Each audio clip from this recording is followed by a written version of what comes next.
Hello, I'm Jacob, and you are watching the Prepper's Bunker Outdoors. Today, we are here to talk about the Work Tuff Gear Lamigo XL.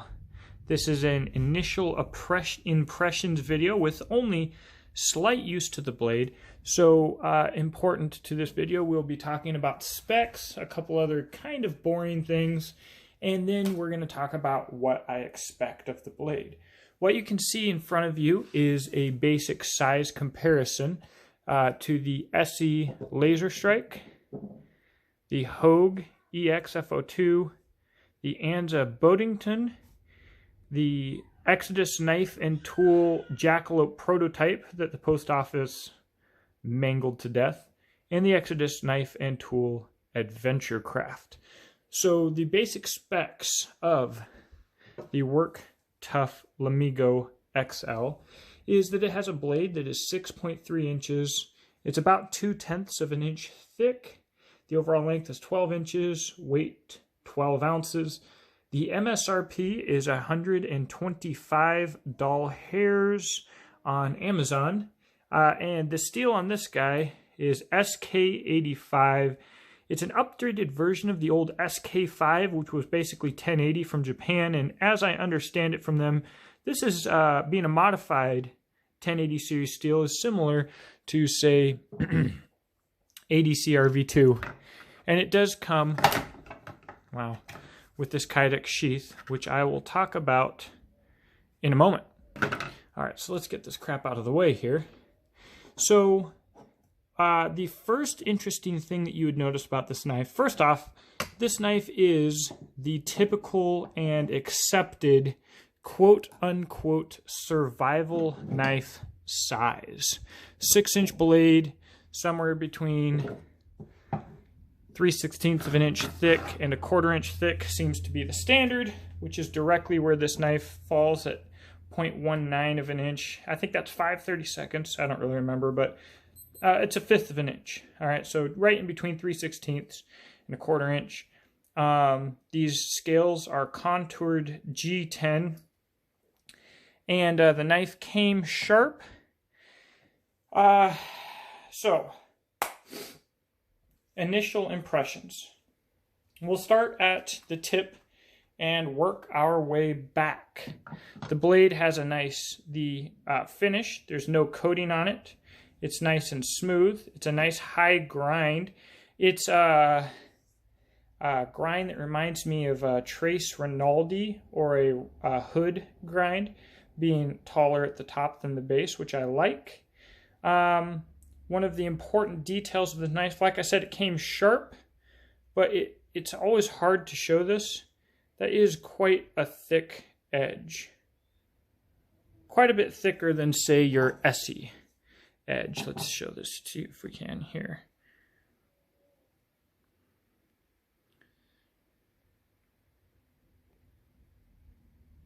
I'm not going to be able to show this. Come on. Can we do it? Can we please? I'm not going to be able to do it. All right, so anyways, this knife is basically a direct competitor for the SE6 or quite a few Tops model knives, but again, it's got more of a Tops edge than an SE edge. It is a bit thicker, and I noticed that it did become dull quicker than I expected, but I also noticed that it took less time on a strop than anything else I've ever stropped to get a mirror polish going. This only has a couple swipes on it, and it started getting nice and mirrored. So, okay, that's where we are with the blade. Long-term performance, I think that this knife is going to be hindered by its thick edge. The good thing about the thick edge on this knife is that it is not a thick edge to make up for a weak or inferior steel. I expect this SK85 to perform extremely well. So, by having a tough steel with a thick edge, you get what is an indestructible knife. Let's talk about the price real quick before we get into the handle. It's $125 shipped on Amazon with the Kydex sheath, and it is made in Taiwan, but this is not your basic manufacturing generic type blade. The entire design flows incredibly well. Someone actually really cares about this product when they're making it. It's not just a giant manufacturing company cranking out some crap for somebody. And so I'm very impressed. And you know, if you are a subscriber, I usually don't like things made in Taiwan. I like things made in China even less. And yet, these knives, especially for the price, you can tell that care has been put into every detail of the knife. Let's go down to the handle. You have this nice machined texture here. No sharp edges though. So you see these lines, they are not sharp. I don't expect them to give any hand fatigue. Very rounded. That's part of the value in this blade. Someone spent a lot of time making sure this handle was not only comfortable but ergonomically correct. Jimping is not bad. Positioning is great. Choil is phenomenal. Someone knew what they were doing when they designed this handle, and it really sets them apart from a lot of other companies. $125 is about the low side of the standard for an American-made knife of this size. So what are you getting extra by having it made in China?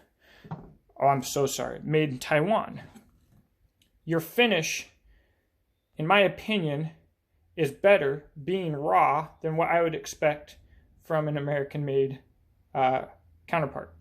No powder coat, nice grinds, and a big one, this handle contouring.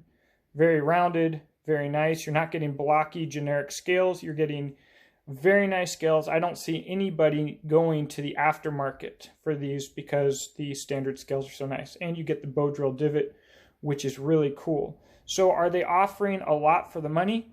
I think that they absolutely are. This is going to be, I believe, an indestructible belt knife. I'm probably going to put that to the test and try to destroy it.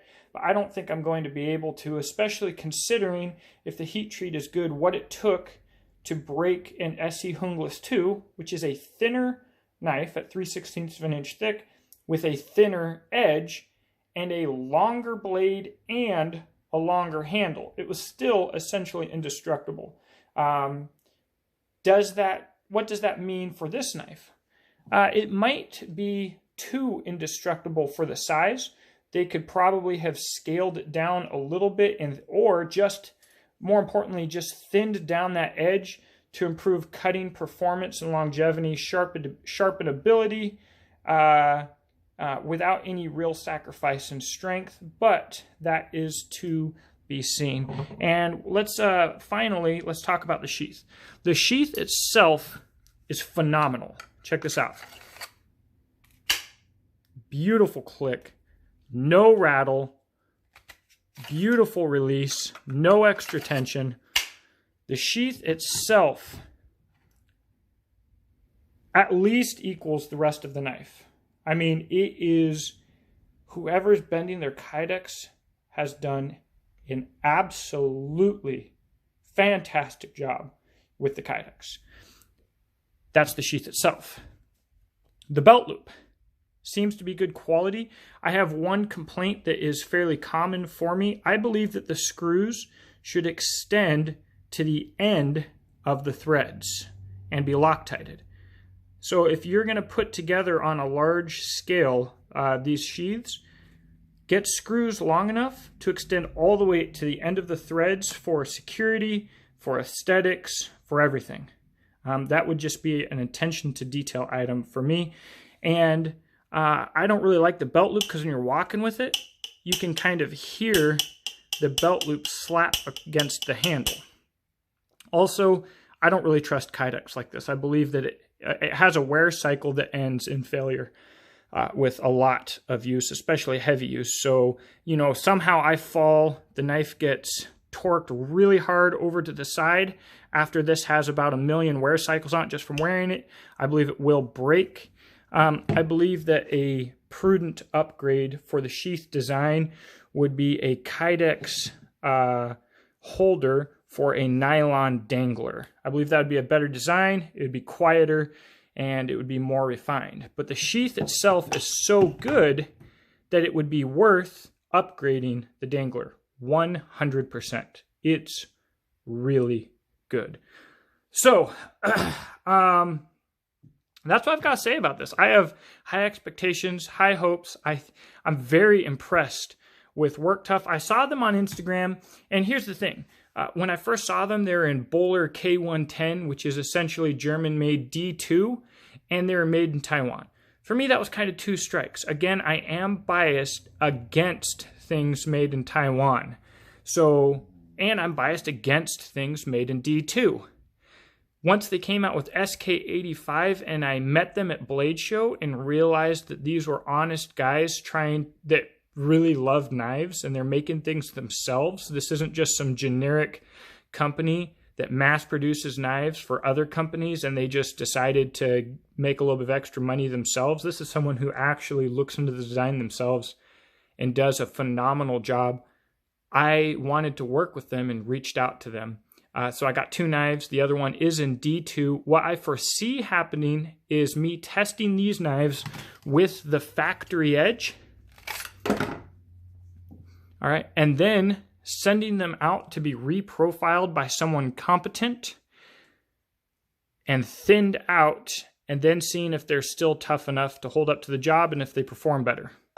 So there you guys go. My first Work Tuff review. I'm excited to get this out into the field and beat the snot out of it. That's probably one of the main things I'm going to do with it. We'll see how it performs. If it performs adequately, we'll probably go into some skinning and some other stuff with it. And if it doesn't, I'll probably send it out to get thinned out and retest it, and we'll see. And we'll probably end this whole review with failure. That's probably going to be the goal here. So make sure that you subscribe. This is going to be a fun review series. And if you're not already, make sure to follow me on Instagram, where you can follow the progress of all of the knives that I'm testing in real time and get more updates. Also, in the description box below, there'll be 3 links to how you can support this channel. Through my website, beachandtactical.com, where I sell products that I make, through my Patreon, and through my Amazon store, where I have listed items at the best prices that I have personally tested, reviewed, approved of, and most of which I still own. So, please check those out. Let me know what you think in the comment section below. I hope that you have a blessed day, and I look forward to talking to you.